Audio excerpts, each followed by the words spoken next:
If you are interested in world building, but not only world building, just writing in general, the sponsor of this video is absolutely phenomenal, which is campfirewriting.com. What is campfire writing? If you've ever had experience in world building, you like to write extensive histories, backgrounds, and everything, you end up writing a document that can be larger than the story that itself, okay?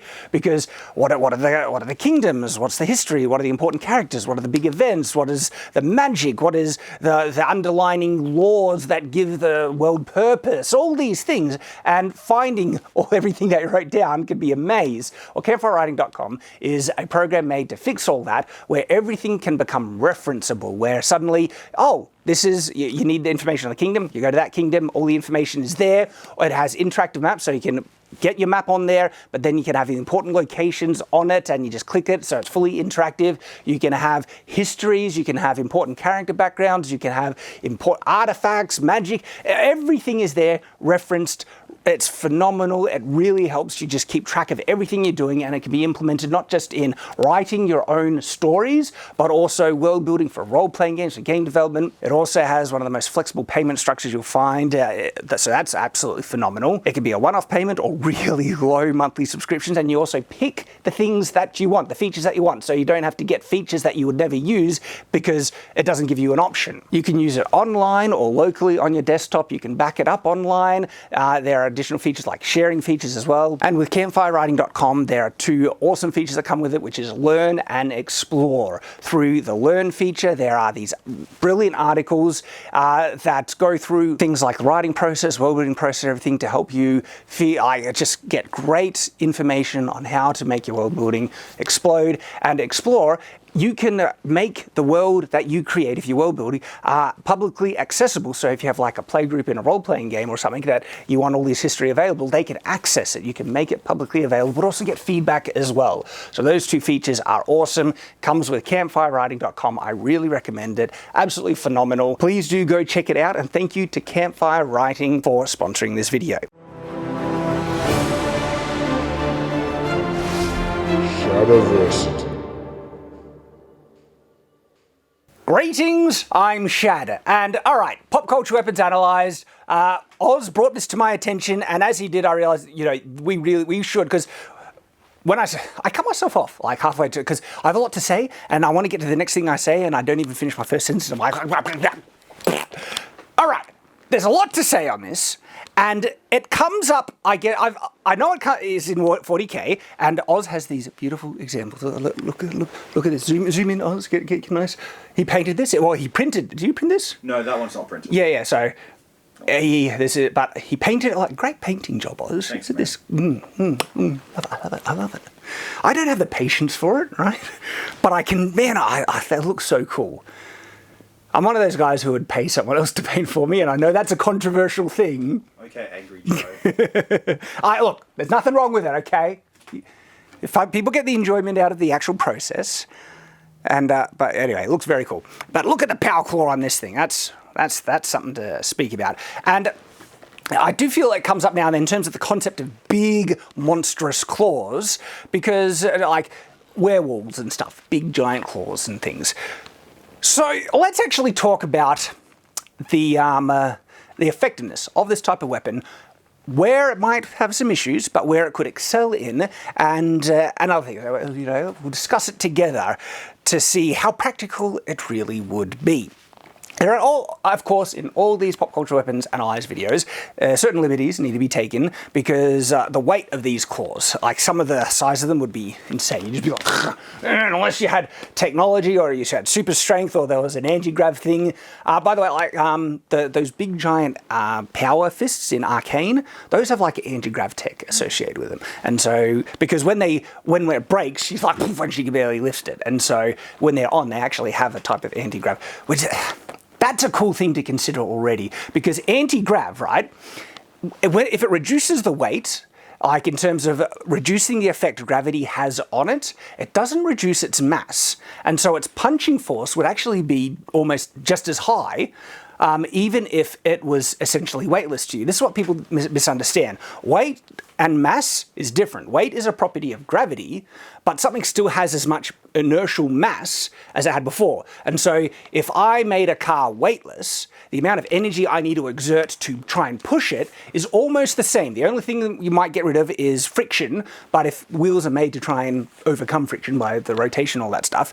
And so just because something is in space, a big spaceship, doesn't mean it's weightless in the sense that you could just push it and like a balloon. To actually push a spaceship, you have to overcome all that inertial mass. The mass is there, and that happens in like punching as well. Is it the transference of weight is less so in the downward pulling of the gravity and more so in what you put forward? Well, correct? gravity pulls things down, okay? And what happens then to make things feel like they're fixed on the ground is the friction, and the friction is made by gravity pulling it down. But if you had no gravity there, okay, you would have no issue overcoming friction to push it that way, but all the weight that you need to try and overcome to get it to push comes into play. And so if you had like an anti-grav thing on a fist, that could still be a really great weapon because you would your punches would be slow because it would take longer to accelerate because of the weight. But once you got that thing moving, have you ever tried to stop something that's really heavy moving towards you? No. I don't know, when if you're trying to push something large, a car or a wheelbarrow, and you have speed on the wheelbarrow and you need to stop suddenly, and you're like, and you push forward. I once thoroughly annoyed Ben. Does that count? It's all muscle, Oz. By the way, you're losing some of your own inertial mass. What do you mean? Oh, I'm actually not. You are. No, you are. You're losing weight, mate. Good work. Anyway, we're supposed to be talking about power claws, but it's related because you could have like an anti-grav thing to get these really giant power claws. Now, in terms of how that would help a power claw, that's different. I mean, it depends how you strike with them, because claws aren't punching implements. They're technically piercing implements. They're slash piercing. It depends on how they're made. So, first thing, see how the type of power claw, I guess we should consider, because this one is almost like the jaws of life. Is that what they're called? Yeah. Like where they literally. So in car rescue, they have these giant clamping jaws that can cut doors in half, and they go because they have it's a hydraulic system. They move really slowly, but there's heaps of power behind them. They just pull through. Maybe I'll just get an image of if you're doing your job as an editor. I'm sorry, I'm trying. Yeah. Okay. So, all right, we'll get to those ones because they have some interesting applications. But in terms of a power claw that isn't jaws of life thing, they're just giant spikes on the end of your fingers. This is where I think there might be some too much pop culture hype around, because they look cool, they look intimidating, they give you images of giant beast-like things and stuff. So I'm not saying they couldn't do damage, they absolutely could, but as to the effectiveness, this is where we get some tricky kind of things. First of all, you have multiple, if you strike, say I've got 4 big claws on my fingers, you run into the same issue that I talked about with Wolverine's claws, where you're actually dispersing the force between the fingers. So do we have the claws up? I have the claws up here. This kind of applies with Wolverine's claws. And I'll just quickly repeat it here, okay? Say I exert 300 newtons of force, all right? And I strike with 3 claws. Essentially, I'm only exerting 100 newtons of force per claw because it's distributed over 3 claws. And if I got rid of, 2 of them and strike with the same amount of force, that's 300 newtons of force on the one, which has far more penetrative power and will potentially slash much deeper. That's one of the main issues you have with claws.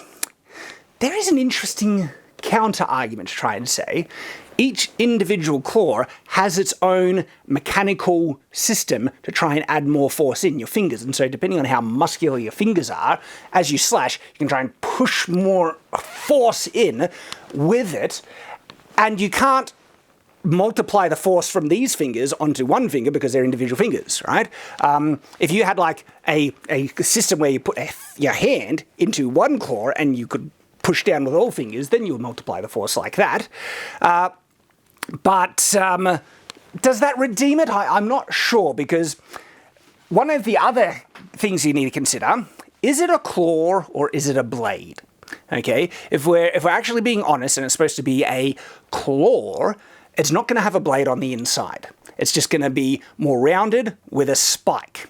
So that means you won't really be able to cut with it. Now you might say, hey, that doesn't make sense. I've been cut by my cat's claws, all right? That's one, because of how thin and small they are, and it's actually not necessarily cutting, it's ripping. And so as the claw gets in, right, and cuts down, this will result in your skin, but also fabric and stuff. It bunches up. And because there's no blade to cut through where it bunches up, it'll stop, and what'll actually happen, it'll skip over that bunch, dig in again, repeat the process, bunch up, get stuck, lift up, out, and then it goes, it's like, and that's why if you have been scratched by an aggressive cat, the scratch actually has deeper little indents in it where you see a line of almost Morse code dot blood things. That's the result of scratching with a claw without a blade, all right? It actually can't do a clean cut. It's almost impossible because it has no underside blade. That makes the damage potential of a claw-like weapon inefficient. Now, again, this is, as I mentioned, if you just don't add a blade, if you added a blade underneath, you're cutting now instead of scratching, and when it bunches in, it should be able to just cut through and do a clean cut. And like this claw blade, you see that there's blades on the inside in this one. Big blades. So, if you added that feature in, you would have a little, it'll be a bit more efficient is what I'm saying. But if we were just looking at the claws a werewolf would get when he grows and gets really big, these are the limitations it would face. So it wouldn't be able to, the damage wouldn't be slashing. You could classify it as a type of scratching, but really these are piercing things where it goes in, and then it's like piercing and ripping, because you latch them in, and if you pull down with them, you'll have the, like I mentioned, the bunching up effect, and you'll either rip it all the way down, which, or you get the scratching, bunching, like. How would they be used in like combat? Would they be useful in combat in any way? This is where it depends. Like, if we're, and it also depends on what level of claw we're going with. So I was just asked, if you haven't heard, how useful would they be in combat? So we're trying to figure that out as we talk about it. And they certainly could do damage. They are limited, first big limitation is their reach, okay? They don't even have as much reach as daggers. And they're not necessarily more lethal than daggers. We have daggers somewhere here, I'll just use it. Like a dagger, the fact that you can even penetrate that deeply and at a vital organ makes them really lethal. You won't be like, remember how that energy is dispersed over the fingers? If you tried to stab someone, sorry, it's metal, that's a satisfying sound.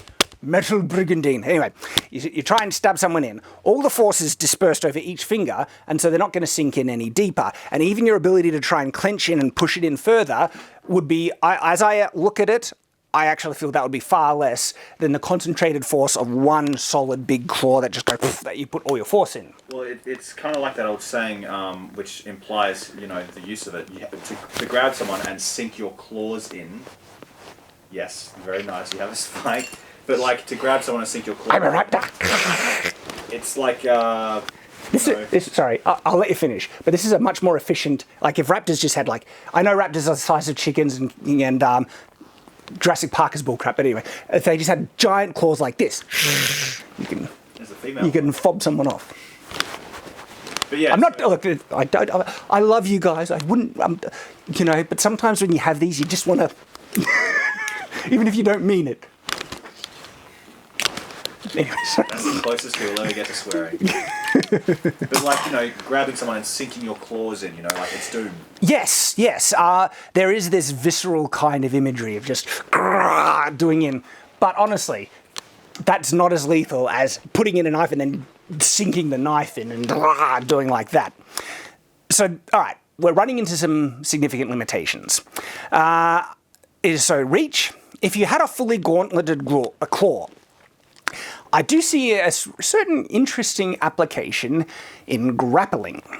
And so here is where there might be some redemption and an actual place that they could function more in fantasy.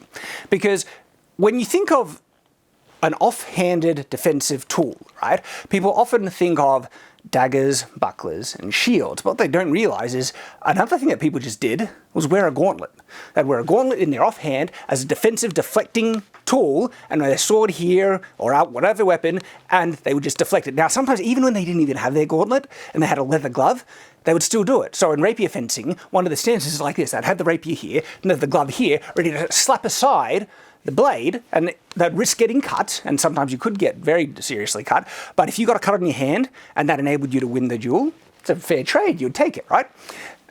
So in that application, having a fully gauntleted hand, one, they've already done in the past, and if you had the technology to add really detailed articulations, and then added vicious, like, I would say you would want bladed claws, not just regular claws, bladed claws that didn't make them too heavy, you're not making it any less functional than it was. It was already justified in the fact that you're wearing it as a defensive tool, and you've only really added more function to it and more lethality. Because, one, you could grapple blades easier, you could offend your opponent easier. You need a balance, like the way that we try and find how valid it is by comparing other weapons that could be used for the same purpose. This is the whole message of my can weapons be objectively, are they bad, good weapons? The way you determine if it's going to be good or effective is, all right, look at other things that can be used for the same purpose. So in this instance, the thing that would be used for the same purpose in offensive would be a dagger in the offhand in a gauntleted hand. You'd have a gauntlet hand and dagger. Would a clawed gauntlet, and we're not going supersize yet, we're trying to be baseline function, would that be more useful than a dagger? It wouldn't be more lethal, but it still enables your ability to grapple. If you're holding a dagger in this hand, you can't grab the opponent's blade, and you can't damage them. And so as I think about it, this is actually a pretty... The fact that having got a clawed hand enables you to both grapple and damage at the same time is a pretty significant thing. That's actually a good offensive thing, because you don't have to just grapple the blade. You could grapple their arms or hands, but if you grapple with a claw, not only are you locking away their hand, you could disable their hand by sinking the claws in the flesh or the arm. That's pretty cool. Grappling, and in the same process, as the act of grappling, you could legitimately incapacitate a limb or kill them. Like imagine you grappled on the throat in the slashing fight, and you grapple throat like that. Okay, all right. In this instance, in this utility, I think a gauntleted claw type weapon has some really interesting functionality and could be validly justified in a fantasy setting. And if they had the technology to make something like this in a medieval setting, I think they could, because here's some interesting ways that you could try and add realistic technology to the effect. Have you ever had a glove that has fingers where you pull down and the fingers go down, and do you remember how you feel the spring pulling out? Okay, you could actually add internal like springs, even rubber bands that wants to pull the hand closed. You could still have the strength to pull it open. Actually, there are finger workout things where you put a ring on it and there's like elastic bands and you work it out by pulling. So you could actually do a workout to strengthen your opening capacity on your hand and closing. So you have the strength to open the claw, but then the pulling closed action, the strength of it could almost be doubled by like some springs you added into the claw to help sink it in. All right, that'd be quite of a cool little thing, and you could justify it with this is more modern technology, modern engineering. We have access to really good springs, really good elastic bands. We can do some really fine, small details. They probably couldn't maybe pull it off in the Renaissance. They had some really fine work in the Renaissance in terms of articulating metal joints and stuff.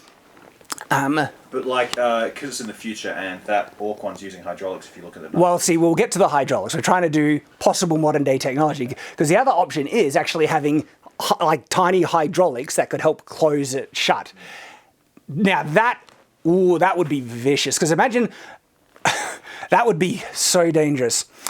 I wouldn't sell it as a primary weapon, maybe both, because if you had both claws and you can block effectively and you have grappling things, maybe. See, this is a comparison that we don't really look at in terms of history, because people like, if you had two gauntleted hands, the lethality, yeah, you can punch harder with them, but they're nowhere near as lethal as daggers and things, right? But clawed hands, and let's now go a step further, that you had mechanical strength to close that hand. Because you don't have the limitation that the gauntleted punching hands did, and that's the lethality. In fact, you have they're like dangerous. It's like really dangerous. Life. Just like I was going to say super glue. Yeah, you don't want to let them touch you, because as soon as you get those hands around anything, and you have, what are you laughing at, Alex? A different version of a Chinese finger trap. Like, here's an interesting fact about the hands, right? They can be very grabby. Wow, that sounded a bit rapey, actually. So, we know. Certain people's hands can be very grabby. Hands are grabby things, okay? Now, historically, we did try and use our hands to grab and grapple and stuff, but the issue is, after you grapple, ending your opponent, right? And hands by themselves are vastly more inefficient at ending someone as a full-blown weapon, which is why if you were grappling and you're in a real deadly death fight, you would have a weapon that could do lethal damage much more efficiently, like a sword. You would grapple, end with the sword. Because, now, I'm not saying you can't kill people through grappling. Yeah, locks and chokeholds and things, they're vastly more inconvenient to land on your opponent versus, because this is the thing, to grapple, first you have to make contact and then get the lock. And some people who are really talented could get the lock as they grapple, but in most instances, contact, then grapple. Or contact and a lot of contact in running to get the lock in. Okay, we see this in Brazilian Jiu-Jitsu. Versus a weapon where contact can be the death blow. In most instances, like with swords and serious weapons, contact is the death blow or injury. So already, weapons can be twice as more lethal as grappling kind of things. But with a mechanized claw, the contact can be the death blow or incapacitating blow. Like, imagine you had a big claw with mechanical closing things that were strong enough to sever a limb. And you're just grabbing. But seriously, being able to sever a limb just with contact, like even if you just grabbed the side and you would be able to just slash and pull it in, and even if it was fast hydro, like a big snap thing, it just makes this gaping slash. And if the claws are like even, say, yay big, these big mechanized claws, all right, that's pretty lethal, okay? And in terms of your lack of reach, reach, here's an interesting thing about reach, right? It's really good at trying to, the whole purpose of it is to be able to kill your person at a distance where they hopefully aren't even able to hit you. And that's why if you're fighting someone with a weapon with reach, you want a weapon that has equal reach or greater, or you're going to be at a disadvantage. It doesn't mean it can't be overcome. It can be. There are sparring matches of a guy using 2 daggers against a longsword, and he gets some good hits in. So skill can make up the difference, very clearly. So we're not discounting that, but there is a clear, distinct, universal advantage to the man who has reach, all right? That's why weapons were made that had reach. That's indisputable. But one of the ways that you could overcome someone with reach is by having enough defensive capacity, either through a weapon or a technique, where you could close the distance and nullify that reach. So this is what shields did. Bring up a shield or even buckler, and you could block off, section away their weapon, get in close, and hit them, all right? Now, interestingly, I think you could do that probably even better with gauntleted forearms than you could with daggers. Because this is the thing.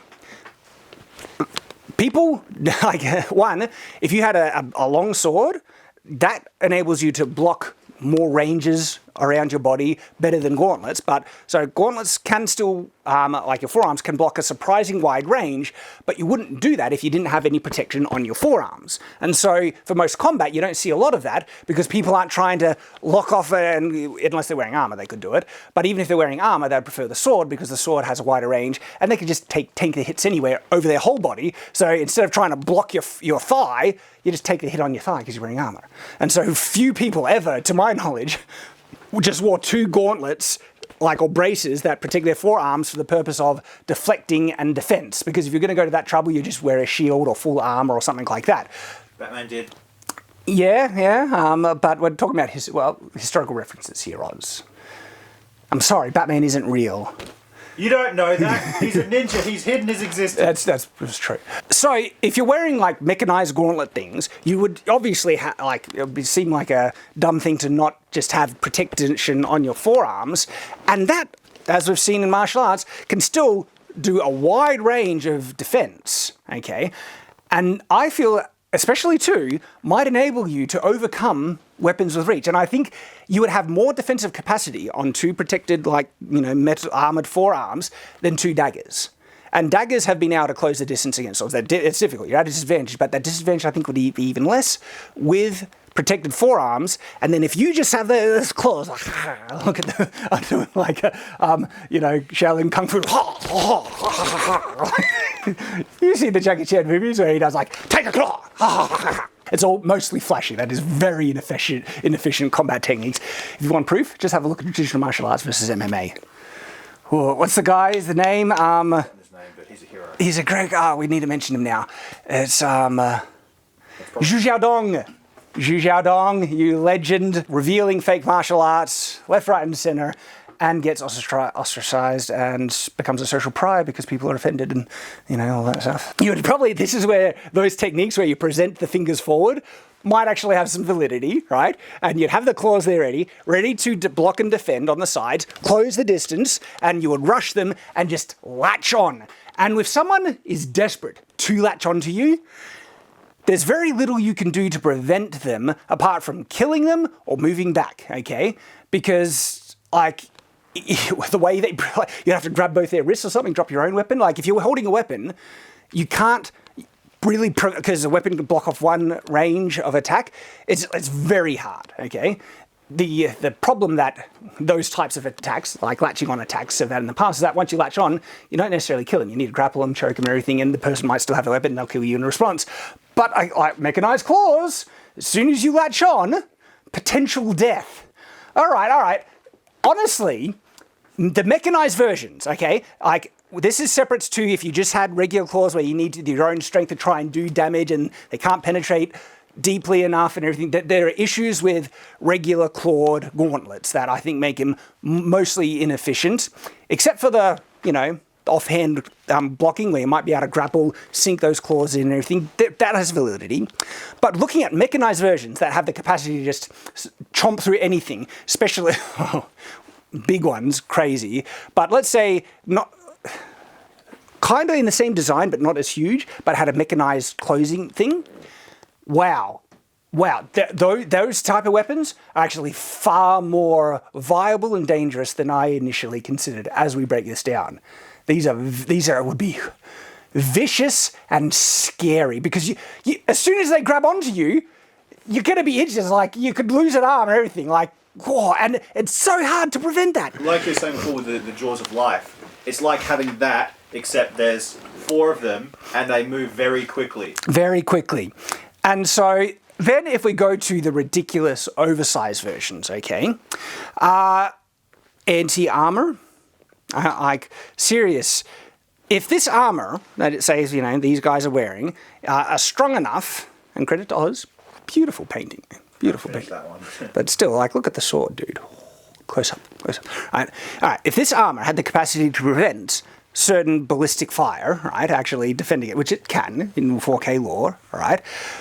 I don't know, can 40K lore, do these mechanized claws go through armor? Well, again, it's a dice roll, but yes. Yeah, because if these claws had capacity to get through the armor better than the guns do, these are wholly viable weapons. And they have just the grappling capacity to lock off and prevent any destroy weapons and things. Because, if you had claws like this, they're jaws of life-like claws that will go through metal, you could destroy weapons, their guns, like armor, and... All right.